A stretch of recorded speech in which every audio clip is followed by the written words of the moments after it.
श्री गणेशाय नमः। ओम श्री महालक्ष्मी नमः। दोस्तों, आज के इस वीडियो में हम जानेंगे दीपावली की बहुत ही सरल आसान पूजा विधि क्या होगी जिससे माँ लक्ष्मी आपकी पूजा से अत्यधिक प्रसन्न हो जाए। यह पूजा विधि बहुत ही आसान है और इसे हर कोई कर सकता है।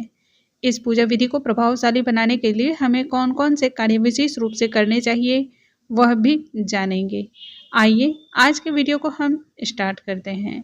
नमस्कार दोस्तों, कैसे हैं आप सभी। उम्मीद करती हूँ आप सभी स्वस्थ होंगे, सुरक्षित होंगे और आप सभी के उत्तम भविष्य की कामना करते हुए आज का ये वीडियो स्टार्ट करती हूँ। हर साल दीपावली का त्योहार कार्तिक मास की कृष्ण पक्ष की अमावस्या तिथि को मनाया जाता है। इस दिन भगवान श्री गणेश और माँ लक्ष्मी की पूजा अर्चना की जाती है। आइए पूजा विधि को हम जानते हैं। लकड़ी का एक पाटा लेंगे और पाटे को गंगा जल से धोकर अच्छी तरह से शुद्ध कर लेंगे या फिर गंगा जल के छींटे लगा लेंगे।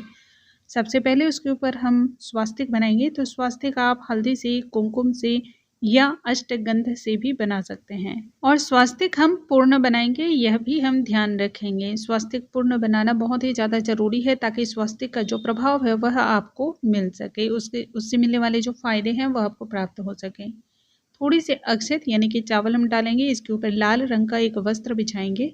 माँ लक्ष्मी को लाल रंग अत्यधिक प्रिय माना जाता है। अब थोड़े थोड़े से चावल के हम आसन देंगे ताकि इनमें भगवान श्री गणेश और माँ लक्ष्मी की स्थापना करें।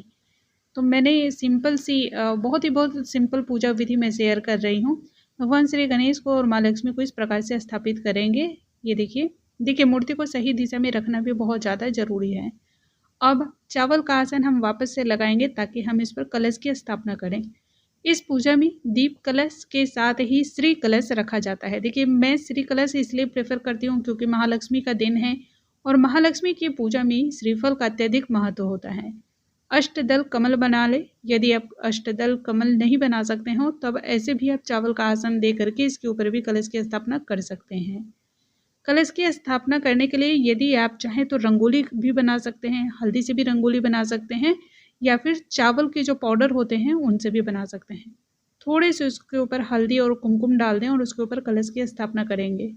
मिट्टी का कलश या फिर धातु का कलश, किसी भी कलश की स्थापना करें। कंठ पर मौली धागा जरूर लपेटे 3 बार, 5 बार या 7 बार। कलश में सबसे पहले हम गंगा जल डालेंगे। उसके बाद शुद्ध जल से कलश को बिल्कुल कंठी तक यानी कि बिल्कुल ऊपर तक हम भर लेंगे। शुद्ध जल से कलश भरने के बाद हम कलश में कुछ सामग्रियां डालेंगे जिसमें हल्दी, पान का पत्ता आप डाल सकते हैं। मेरे पास पान का पत्ता नहीं है। सिक्का 1 रुपये का, 5 रुपये का, 10 रुपये का, कुछ भी आप डाल सकते हैं। पुष्प डालेंगे और दुर्वा डालेंगे और लौंग और इलायची और एक सुपारी डालेंगे। कलश के ऊपर एक पात्र में हमने चावल रखा है ताकि पूर्ण पात्र बन सके और इसके ऊपर नारियल स्थापित करेंगे। नारियल में हमने 5 बार मौली के धागे को लपेट लिया है। यदि आपके पास लाल रंग का कपड़ा हो तो वह भी लपेट सकते हैं। और उस नारियल के ऊपर में भी आपको कुमकुम से तिलक करना है और हल्दी से, या फिर आप उसके ऊपर स्वास्तिक बना सकते हैं।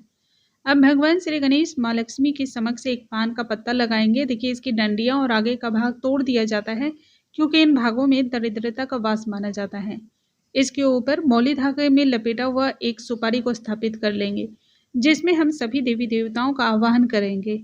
अब हम गंगा जल के छींटे लगाएंगे, यह स्नान का भाव कराते हुए। तो कलश के ऊपर भी और भगवान श्री गणेश माँ लक्ष्मी के ऊपर, इसके साथ ही सुपारी के ऊपर भी। सुपारी में हमने जो कि सभी देवी देवताओं का वास माना है, इसलिए सबसे पहले हम सुपारी की ही पूजा करेंगे ताकि इसमें जो है ना भगवान श्री गणेश का भी वास माना है और सभी देवी देवताओं का आवाहन करेंगे। हल्दी, कुमकुम, चंदन, अक्षत और पुष्प अर्पण करेंगे। इसी प्रकार से भगवान श्री गणेश के ऊपर भी हमने इन सभी चीज़ों का अर्पण किया है। सबसे पहले वस्त्र समर्पित कर देंगे, उसके बाद हल्दी से, चंदन से और सिंदूर से टीका लगाएंगे। माँ लक्ष्मी को भी इसी प्रकार से हम सिंदूर का टीका लगाएंगे, हल्दी अर्पण करेंगे और कलश की भी पूजा इसी प्रकार से हम कर लेंगे। इसके बाद हम पुष्प समर्पित करेंगे तो भगवान श्री गणेश को, उसके बाद माँ लक्ष्मी को गुलाब के पुष्प या फिर कमल के पुष्प यदि मिल जाते हैं तो बहुत ही अच्छा। अब हम धन पोटली बनाने के लिए जो सामग्रियाँ लेते हैं उनको भी पूजा में अर्पण कर सकते हैं या फिर अलग अलग करके इस प्रकार से भी अर्पण कर सकते हैं। तो गोमती चक्र, हल्दी, कौड़ियाँ, पीली कौड़ियाँ हैं, दक्षिणा जो कि हम धन पोटली में ही इसे रखेंगे और यह कमल के पुष्प हमने लिए हैं। मुझे बहुत ही अच्छी अवस्था में नहीं मिले थे तो जैसा मुझे मिल पाया मैं वैसे ही लेकर आई हूँ।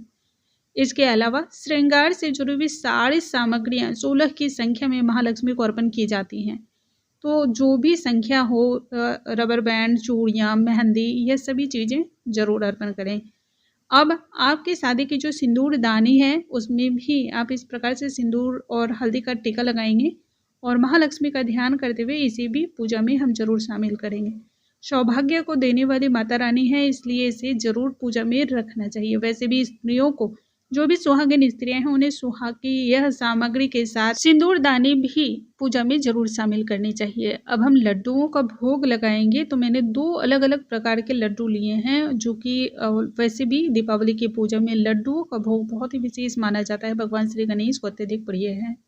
ऋतु फल आप अर्पण करें, जिसमें केला प्रमुख होता है, और यदि आपको शरीफा मिल जाता है तो वह बहुत ही अच्छा माना जाता है। शरीफे का भी आप भोग लगा सकते हैं, बहुत ही शुभ माना जाता है।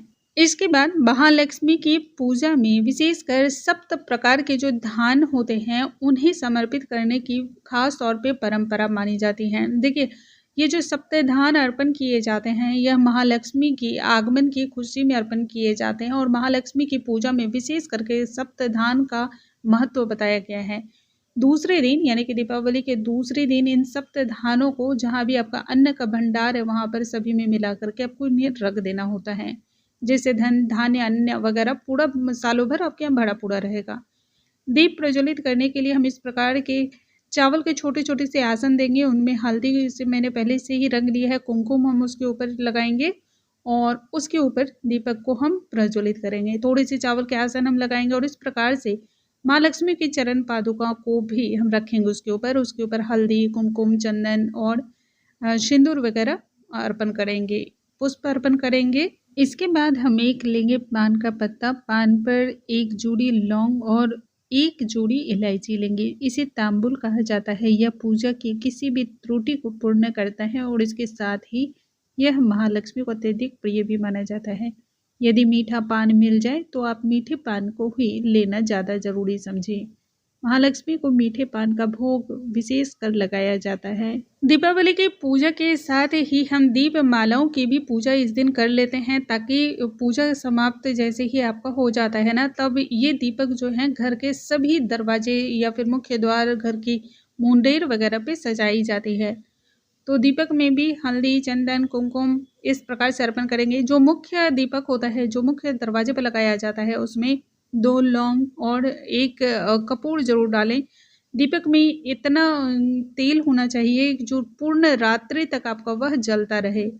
इससे महालक्ष्मी प्रसन्न होती है। जिस घर में रोशनी होती है उस घर में महालक्ष्मी अत्यधिक प्रसन्न होती है। इसकी कथा भी मैं जरूर सुनाऊंगी। दीपक की पूजा पूर्ण होने के बाद महालक्ष्मी के समक्ष हम दीपक प्रज्वलित करेंगे। तो मैंने 5 दीपक यहाँ पे लगाए हैं, जिसमें से 2 तेल के हैं और 3 घी के लगाए हैं।